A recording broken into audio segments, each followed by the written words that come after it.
the most interesting function of it goes like this. So I had a patient, she's anxious and depressed, right? And it's Mhm. like she had every good reason to be anxious because she got T-boned in an intersection when she was driving. Sure. Okay. Okay. So she gets this vibration in her diaphragm. She interprets it as that's my anxiety. But she Mhm. created a positive feedback cycle for her mind where she goes, it's my anxiety and it's getting worse and it's depressing me and I don't feel like doing anything. And she positively reinforced all of those elements. Yep. And I'm like, see, I would refer you to a psychiatrist, but I'm afraid of that they might cause you to believe that you actually have a problem. They probably would. Oh yeah. And I'm like, that's the last thing. Then Cause they give her a medication for it. yeah. And I'm like, this, look, there's nothing wrong with you. Okay. Right. And it's like, if I, Y You had a trauma, you're okay, let it wait, so go. I told her this is fascinating because I'm like, I studied the Jungian psychology for about a year with some people in England. And I'm like, just kept getting on the vibe, what the wavelength is that you guys are operating on. And it's like, okay, the signal is coming in and you're registering it. It's coming in as your diaphragm, right? Mhm. It's vibrating and it's just a signal coming in. And it's like Totally. when you receive the signal and accept the signal, it can stop, Mhm. right? But if you reject the signal, it has to turn up the amplitude until you understand. Mhm. Okay.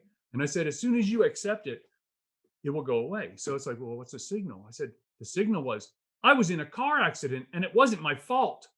Mhm. That's where you're at. And it's like, so it's like the Right. interesting function to talk to her though, but because I'm deathly afraid of sending her to another person because I'm like, they will give you a diagnosis because they have to, or they don't get paid. Right, the victim mentality. Well, yes, that's right, because they have to have a C code for it. There's a, there's a modality called EMDR Yes. that helps sever that emotional tie to that memory.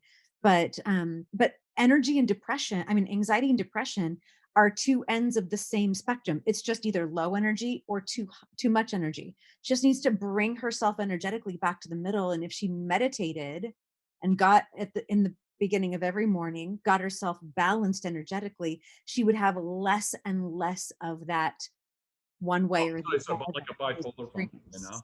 Yeah.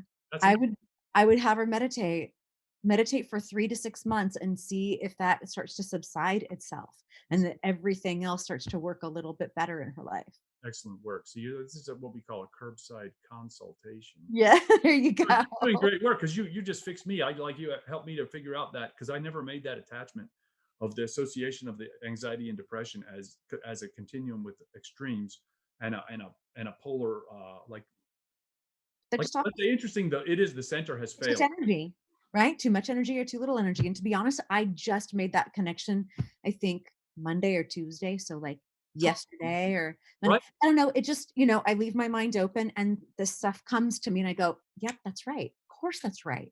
Makes total sense. It's just whatever, words we have to try to assign to it, but it's just energy. So it's either I've got too much or I've got too little. Either way, we want to get back into the middle.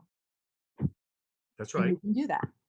Exercise will help her a lot too, relieve that extra energy. So somebody who's got too much energy, they need hard, intense cardio, blow off that steam, right? Weightlifting doesn't do it to the same degree as just running their heart rate up and getting that cardio out, just letting that energy. It's like taking the lid off the pot, let it go.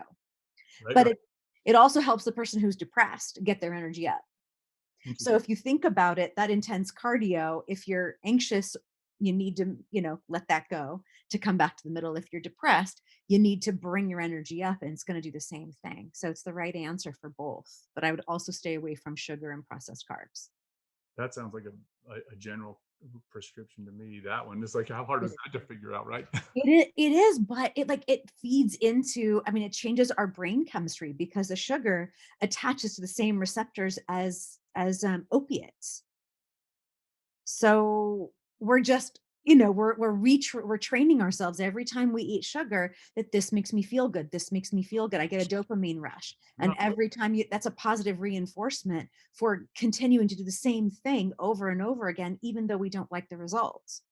I hope you enjoyed this episode of the Best Medicine Podcast with Bradley H. Werrell, DO. Don't forget to hit like and subscribe below, either over there or over there. Also, if you're interested in a medical consultation with myself, There's also information below.